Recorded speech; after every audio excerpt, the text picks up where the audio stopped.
Okay, turuan kita ng pag-check ng rack end. So, di ba binili ni sir? Hindi ganyan. Hindi pa tayo. Gaganyan mo yan. Dulo-dulo. Yan. Mahaba, di ba? Ito yung bago.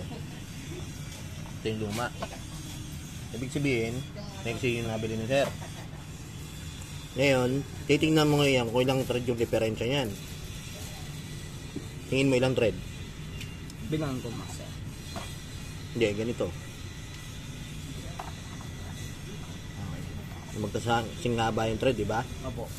Tapos tatansyahin mo ngayon kung ilang thread yung diferensya pag sinukat mo rito. Tingin mo. Dadagdag. Tingin mo mga ilang thread.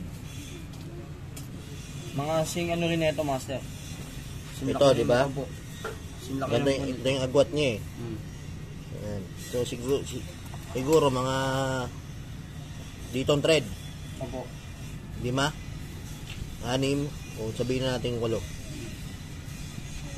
Maigsi ng konti. Opo. O ngayon, titingnan mo ngayon yung bakat ng tornilyo. Saan yung bakat ng tornilyo? Ito, di ba? Opo. Opo. Ito yung kinakalawang na yan. Ibig sabihin, dito yung tornilyo. Tapos, tatansyahin mo ngayon yan. Gumamit ka ng tantyameter. Alam mo yung tantyameter? Yes, master. Tansya lang. Tansya lang. Okay. Ito, titingnan mo kung maaabot kasi may ito. Sa madaling sabi, yung thread ng tie rod, dito na yan. Dito na. Ibig sabihin, malaki pa yung makakapasok dito sa tie rod. At mahahabol pa ng alignment.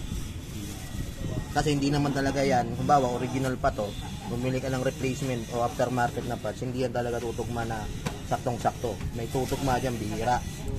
So ang gagawin natin dyan, gamitan natin ng tantyameter para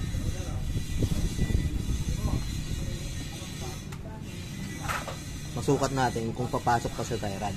Kasi hindi pwedeng nakalabas yan dito. Bawa, 3 thread na lang nakakapit dyan kasi sobrang iksi nito. Delikado yun. So, kung dito yan, papasok yung thread nya, ang laki pa ng thread.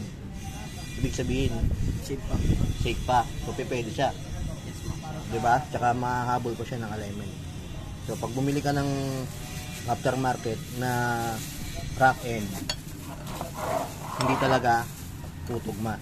So, ngayon, tatansyahin mo ngayon. Ngayon, pag yung nakakapit dyan dito sa tie rod, sinukat mo, at 3 na lang, o kaya 5, hindi na pwede yun. Disgrasya na yun. Kakalas yan. Kahit may lock na tornilyo yan, basta konting thread nakalagay dito. So, tingin mo, ilang thread pa yung nakalagay? Mga ano, master? Ito. Sandaliri pa, master. Oh. Tapos, yung papasok dito, kahit maiksi siya, mga ganito. So, maraming thread pa yan. Safe yan, di ba? Okay. So, ganun yung pag-check ng rack end.